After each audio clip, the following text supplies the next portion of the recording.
Hey everyone out there in the community. My name is Ojasvi and I'm a volunteer at Headstart. In my full-time profession, I work as head of AR and MR partnerships at Meta. Today we have with us Ankur Sharma, who is the Chief Product and Technology Officer at Perkbox. He's joining us straight from how you would technically call it Saat Samundar Par, which is London. So thank you so much, Ankur, for joining us.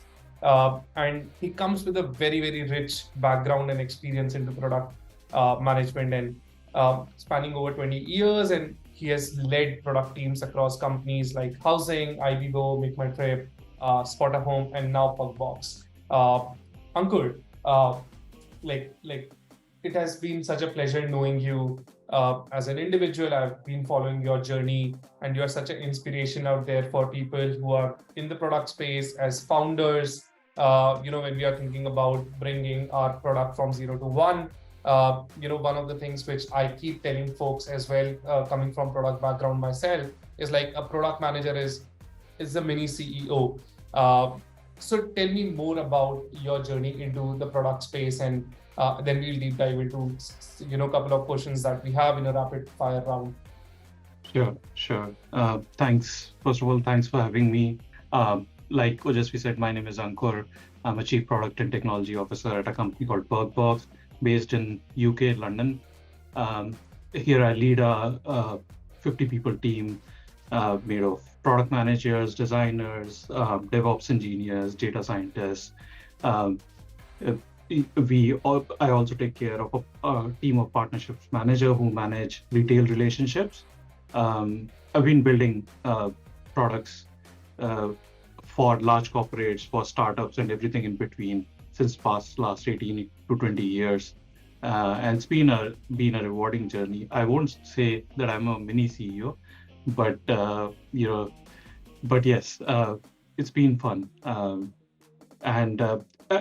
I've gained most of my product experience in India, having worked for companies where I've built products for Asia Pacific, for US, and of course, a lot for India, which is where I learned the real product jobs.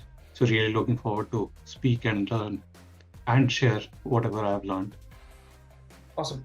Ankur, diving straight away into the question, tell us more about Perkbox, and if you have to classify, looking at stages of an organization, at what stage you would say Perkbox is today?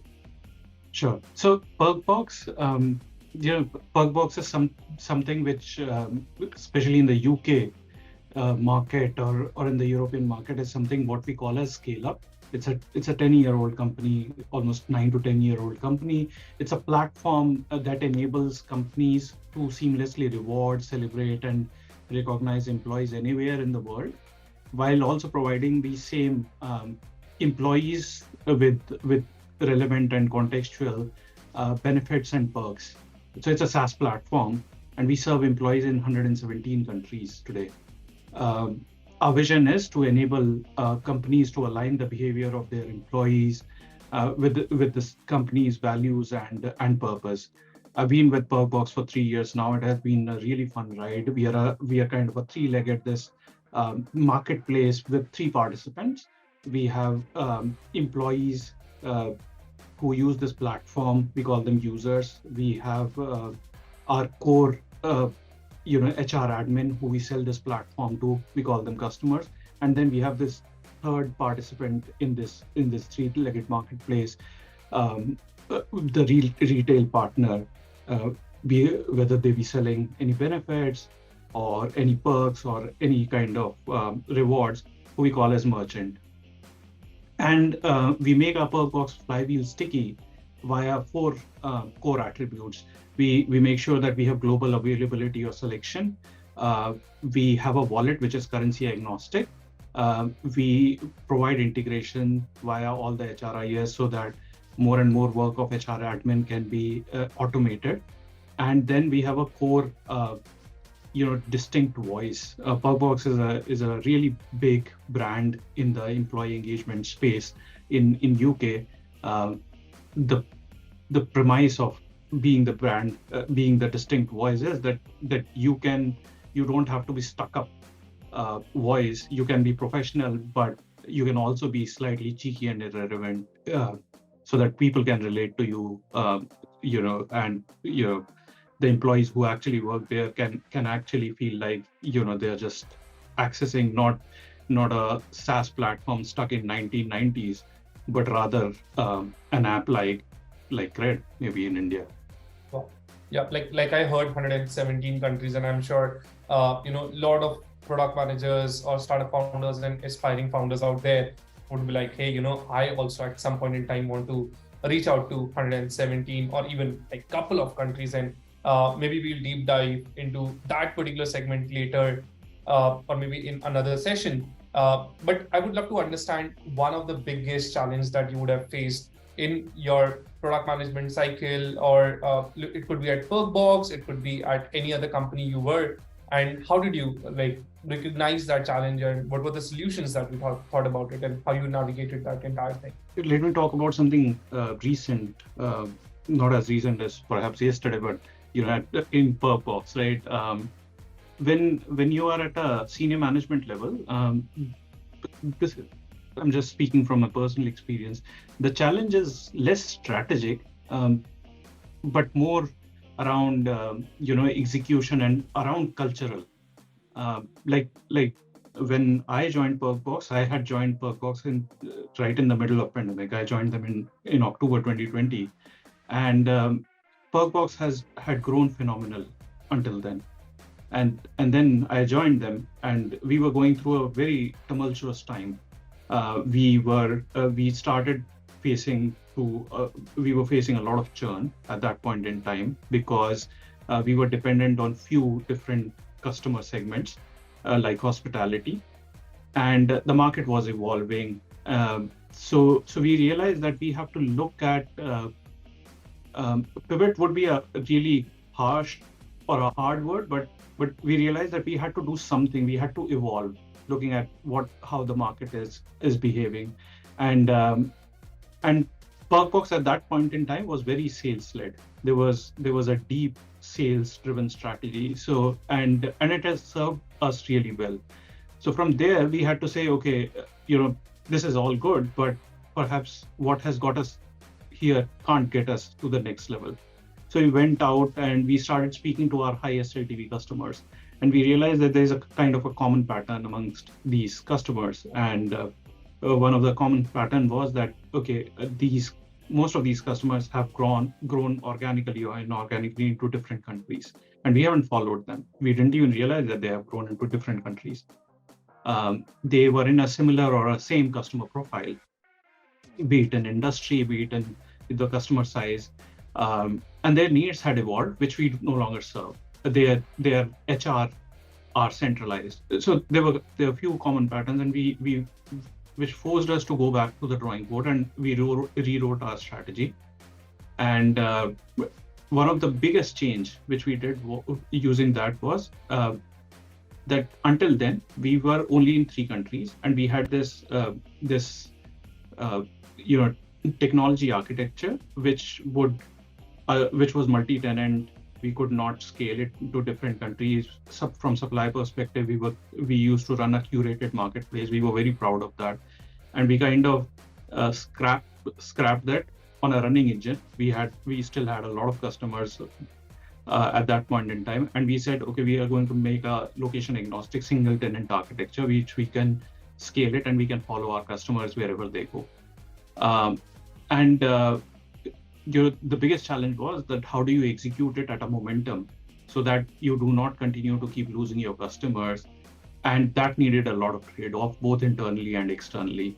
I was this new guy at that point in time in the company who was trying to sell this vision, and you had to ask people internally to believe in this vision of doing this hybrid product plus sales approach when there's no proof point. That was the biggest challenge. Externally, we were known for being this discounting perks platform. And we decided to move into not just SMB segment, but into a mid-market segment, wherein you cannot just be one perks platform. You have to be something more than that. And we went into this platformization, product-led approach, building new products, sunsetting a lot more older products, where we hadn't done any innovation in quite some time, and we realized that there are bigger players in the market.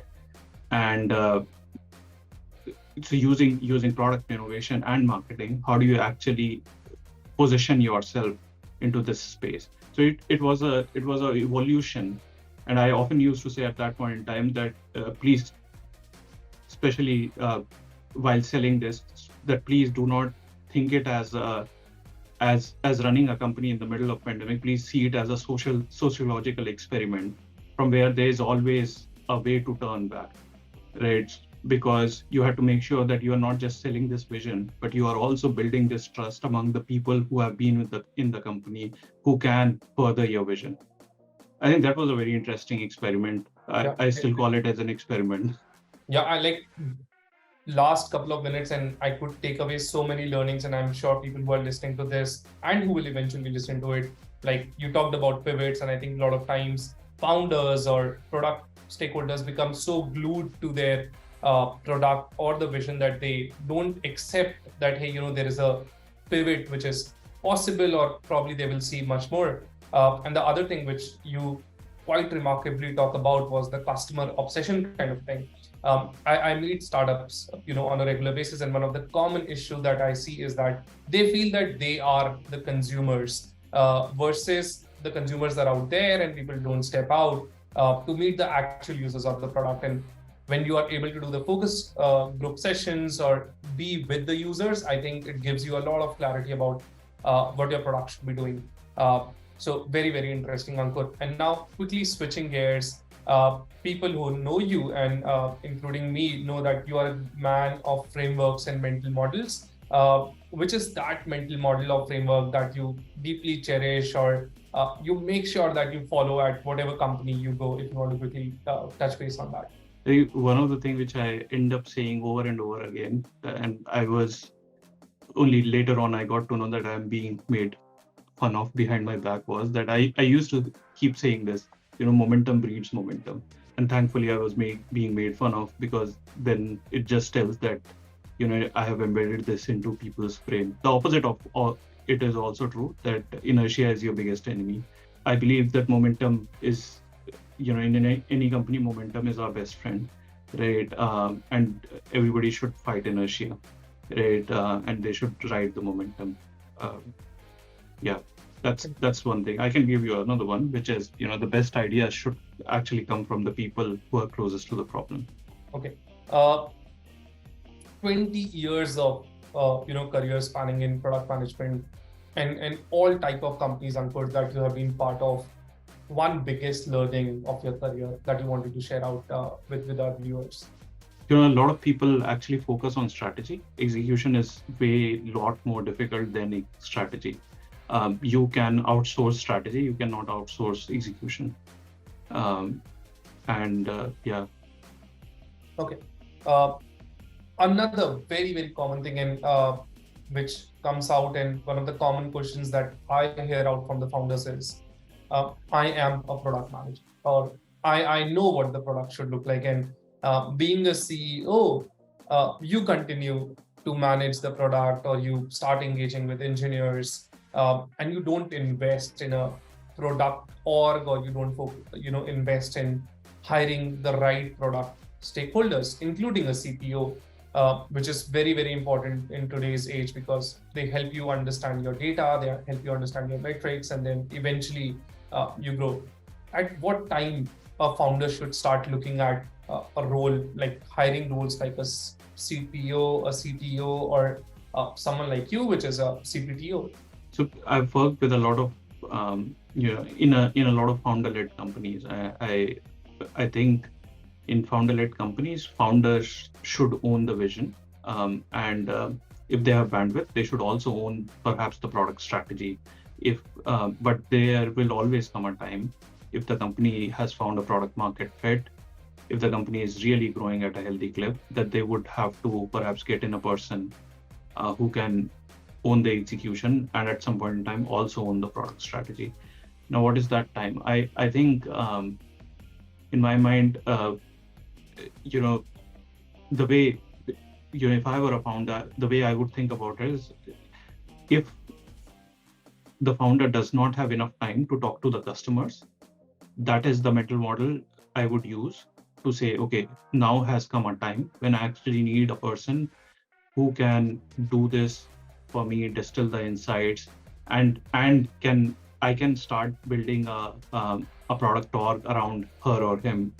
It could be, user experience, because product, you would need a VP product or a CPO or a CTPO, not just for product managers, but also, product analytics, UX researchers, and so on and so forth. The other aspect is that, which is often missed, is that the organization should be big enough in terms of revenue. For instance, in SaaS, you should be making at least 7 to 10 million ARR, right? Or if you are a single product company, then you should be perhaps forking into multi-product or portfolio of products. Then it starts making sense to kind of bringing in a VP product who can start putting in a handle to around. Thing which often gets left unsaid is that there would come a time when or a founder should also self-introspect and say, okay, can I let go, right? Because if they are not able to let go, no matter whether, can I let go of product strategy, right? Because if they can't let go, no matter how good VP product they are able to get in, that person won't have enough autonomy to run the ship. And there would be inherent conflict between the product org and the founders, and the prioritization will get overridden.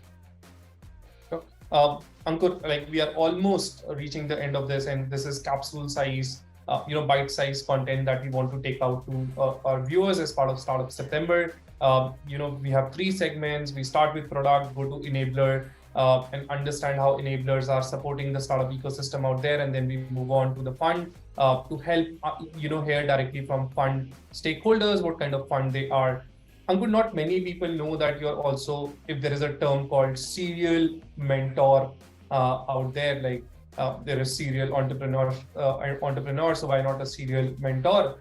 What is that one challenge that you see across like majority of the startups that you mentor? I think one of the most common ones which I see is, getting from this product, getting amongst the early stage, getting into this product market fit stage, right? There, one of the biggest challenge which I see is that founders get married to their ideas a lot more early into the stage, instead of listening not to their users, but instead listening, there are not enough users in that, but instead listening to the signals and iterating or experimenting really rapidly at that stage. If they have already found a product market fit, then at that point in time, can they actually monetize it or start monetizing it really fast at that point, instead of going for growth?